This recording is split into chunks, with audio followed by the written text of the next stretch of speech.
Qu'aujourd'hui, chacun, et ça c'est la dérégulation du marché de l'information, donc d'une certaine façon c'est une démocratisation du marché de l'information, chacun peut prendre une information et le verser dans le marché public de l'information. Par exemple, là, vous n'êtes pas trop sur vos téléphones, je vous en remercie, mais souvent quand je fais des conférences, il y a des gens qui sont en train de tweeter en même temps. Bronner a dit que ça. Clac, il tweet, et puis après, il y a les conspirationnistes qui disent « Ah oui, non, mais il faut se méfier de Bronner, parce que voilà, c'est un peu mécanique. » Et donc, ça veut dire que chacun d'entre nous peut verser une information dans l'espace public, parce qu'on possède tous, ou à peu près tous, dans la poche, un outil qui nous permet d'enregistrer un segment de réel, son et image généralement, et de le verser donc dans l'espace public. Pour cette petite image qui est bien connue, mais qui me semble amusante, c'est le même lieu en 2005 et en 2013. Vous voyez, il s'est passé quelque chose, manifestement.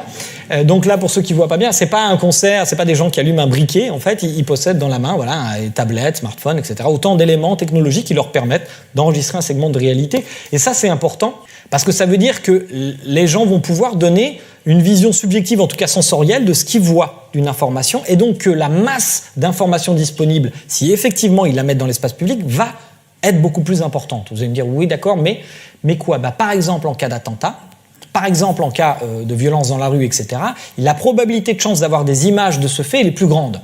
Alors vous me dites, ça devrait faire reculer les croyances, parce que là on va avoir des témoignages visuels. Ça dépend.